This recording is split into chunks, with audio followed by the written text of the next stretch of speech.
Hi, I'm Mr. Bear, And I'm Mr. Bear Jr. and welcome to the Bear Cave. Today we're going to continue our starter video, a walkthrough of getting off the Great Plateau.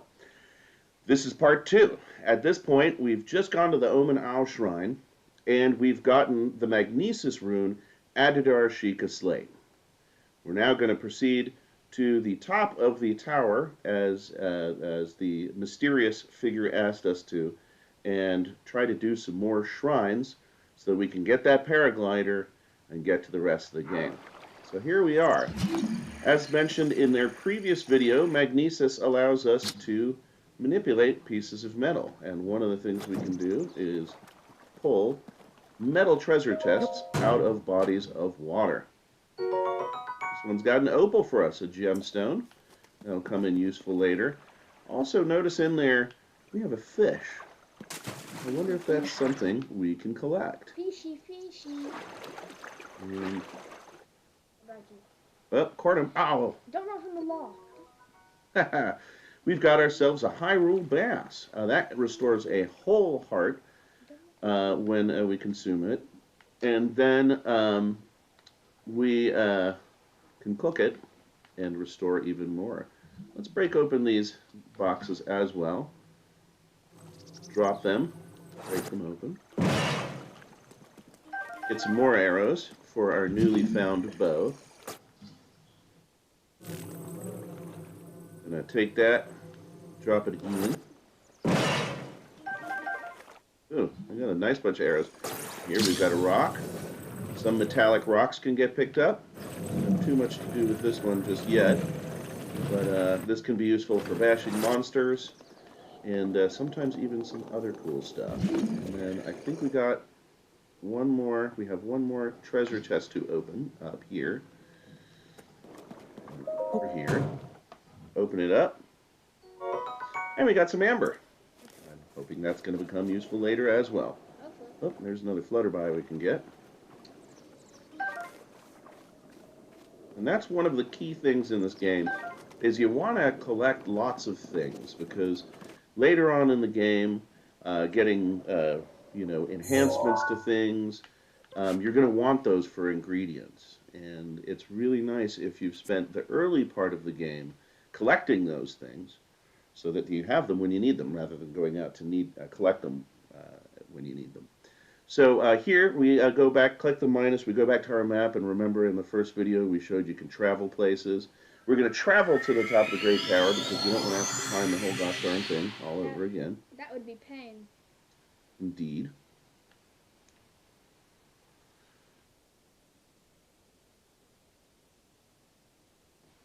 All right.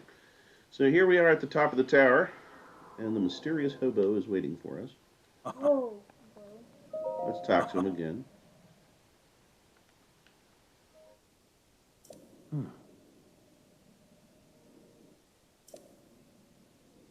Scope on your Sheikah Slate. Look through it, and you can stick a pin anywhere you'd like to mark on the map. This is useful. So we're going to go ahead and do what he says.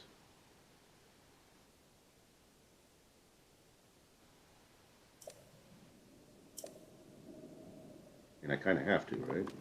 So, you notice there's some interesting things. Let's turn on our scope. And that allows us to look into the distance. And look at that. That looks interesting. So why don't I go ahead and place a pin there. And there's one over there. I'm going to place a pin there. And let's see in the third one. Oh, there it is. See that? So let's go ahead and put a pin on that one as well. Now we have it pinned. So we've put 3 pins down on 3 more shrines. And we can go to minus, and we can see on our map where we placed those pins. And it looks like the yellow one's closest, so I'm guessing we're going to go there next. Let's talk to the old hobo. Hello, hobo. Whoa. Bye. Uh-huh. Okay, cool story, bro. I'm wondering, should we drop down, because we are pretty close to that yellow shrine, or should we just travel to the ground? We just... we're just going to travel to the ground. I don't feel like hopping down again. Even though it is It is. true. It's tedious. This takes less time, though. 6 of one, half a dozen of the other. You can do it either way. Yeah. Now, we traveled back to the Oman Ao Shrine, which we already completed, so we don't really care too much about it. Although, notice if in the bottom right-hand corner where you have that map there, you've got those pins that you placed are also available on that compass map. Bottom there. I'm just gonna run along the walls. Shrines, when you complete shrines or have unlocked them, you can use them as travel points on your map. Yeah, it's true. When you arrive at a shrine and you place your Sheikah slate into the pedestal, it opens up that shrine as a travel gate. You don't actually need to complete the shrine, but you can to use it as a travel gate. So, something you might do in the game is open the travel gate so you can come back to that shrine later when you discover a shrine and you don't want to solve it right at that instant. So, ran right past that bokoblin camp. Didn't feel like engaging them right at the moment. Keep running along. And I'm running along. Maybe it would have been faster just to hop down. You probably would have been. Yep, now I'm running past the old tower there. Yep, we were just Notice there. I'm still pointed there at that little yellow square. Yep. The yellow pin, rather. And there's some butterflies. I scared them away before I noticed them. Now it's coming to dark. And that's one of the things you to be aware of. When it gets dark out, there are additional monsters that come out of the woodwork. And we'll see if we see any.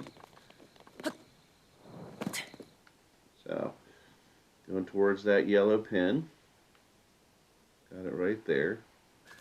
And look what this is. Go ahead and search it. Ah, another ancient bit. That was the ancient spring there. There's another one of those over there. You always want to explore those when you run into them. Although do be aware, there can be sometimes some unintended. Oh, there's some nighttime monsters for us. Keys. Luckily we've got some tree branches. Oh, and there's our nighttime skeletal monsters. And the Stal Monsters. Right. They are pretty intimidating at first. And they can fight just like any of the other bokoblins. But, ooh, just got jabbed by one. In order to keep them from coming back at you, you need to destroy the head. So this one's got a weapon, and he's being intimidating. They can borrow each other's heads too. Yeah, it is kind of wild like that. Ah! Ah! Oh shoot! I hit the wrong button. There we go. And, see, you have to destroy their head, because if you don't destroy their head, the bodies will reassemble. That's the... Ah! I'm going to grab one of their arms and use it to smash that head real quick so that they stop coming back at me. Okay. There are certain pieces that you can get from them. You can get fangs and you can get horns from these... what are they called again? The bokoblin. Stal bokoblins, that's right. The Stal creatures. And then from those little flying bat things, those are called keys. You get wing and some eyeballs. And just to make sure I have all the strength I need, I'm going to sit and munch on some apple. And replenish some of my hearts there. Alright, we're back up to our full 3 hearts. Of course, later on in the game, we'll get many, many more heart containers. Now, what's that? Yeah, these things are very dangerous. Those are guardians. And if they can see you, they can blast you. But they're not super smart, and this one's frozen in space. There's ones that move around later. See that? It's tracking us. It's tracking us. and it can shoot us with a laser. giant laser beam, which will absolutely wipe us out this early in the game. So we're going to have to sneak around so that thing can't see us. But we know that we need to get over the shrine. So instead of taking it full on, we're going to go around the side. Oh, there's another one over there. Yeah, there too. Yeah. Oh, we got those folks and more Stal problems. So before they come at us, we're going to unlock the travel gate and get in this here shrine, because I don't feel like fighting any more of those fellows at the moment. So here we are. We're going to just run right in and see ya. Wouldn't want to be ya.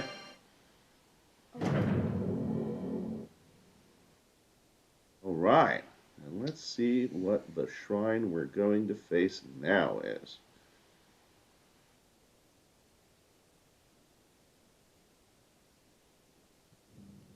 I'll start skipping those once we go a little further, but they're kind of fun for now. Okay. Baij. Use it for the shrine. Bomb trial. Like I said, the name of the trial will often tell you what's involved, and it seems pretty obvious that bombs involved in this here one. All right. Distill that room, add that room to our Sheikah slate. If anybody remembers that little robot I made from the magnesis trial, the one outside the shrine was basically just a buffed up version of that one.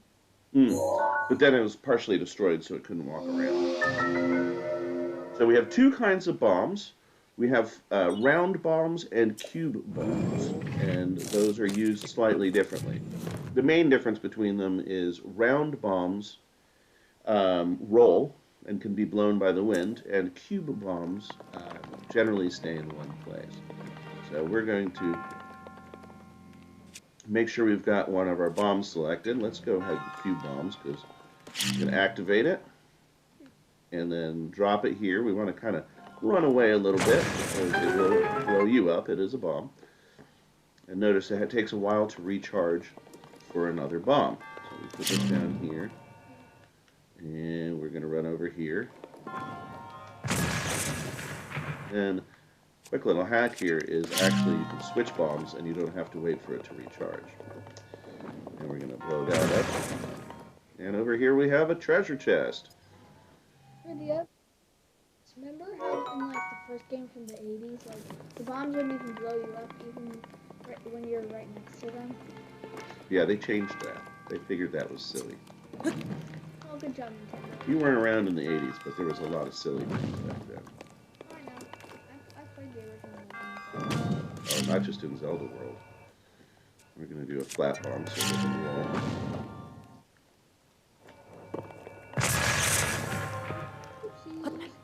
I don't think I did that right, did I? Oopsies. You know what, actually? I can show you. It's kind of fun. You can throw bombs as well. Oh, yeah, that's fun.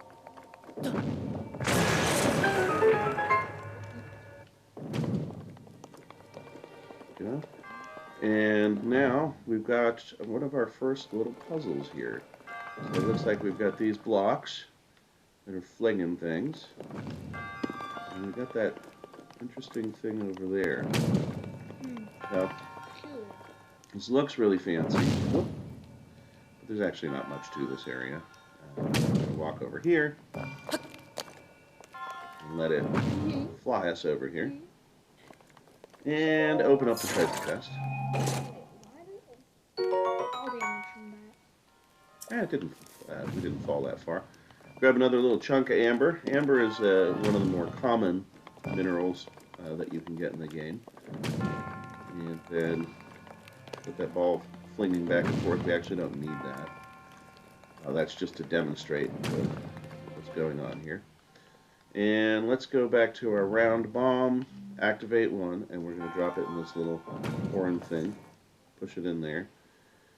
Fling it across with the thing, and detonate. Alright, we solved that puzzle. And we run over, climb ourselves up the ladder there. And we are to the end of the trial. Nice job. Hello, Mr. Baij. I've come to steal your soul. I mean, your bomb. Your orb.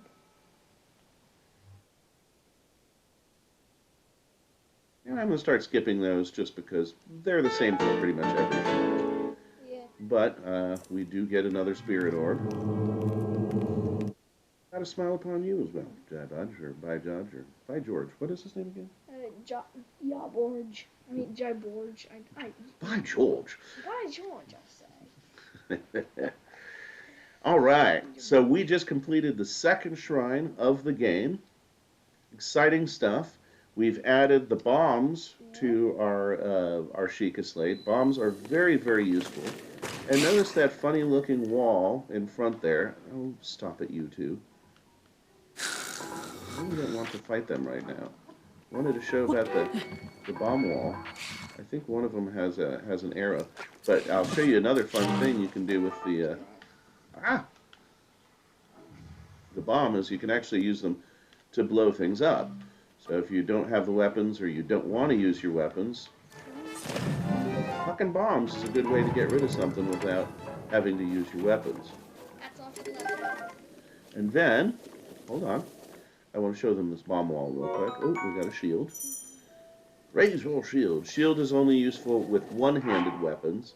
You'll notice there are one-handed weapons and there are two-handed weapons.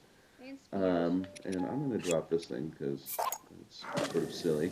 We got our first sword. This one's a claymore. The claymore, if you notice, Link is holding it with two hands, is a two-handed weapon. We cannot use a shield simultaneously with a two-handed weapon. It has to be a one-handed weapon. But we'll get there later. I'm going to throw that. We're going to bomb open that door. So anytime you see funny-looking rock, that's usually an indicator that you can bomb a door there. Oops, there's a guardian out there, so we're going to do our best to avoid them and pick another way. All right, so that concludes part 2 of the Great Plateau, and join us in part 3. Coming soon, guys. Coming soon for the third shrine on the Great Plateau as we work to get the paraglider and get ourselves the heck off of this crazy thing. All right, like us and subscribe if you enjoy what you're seeing. All right, love you Thanks guys. for joining us in the Bear Cave. Love you guys.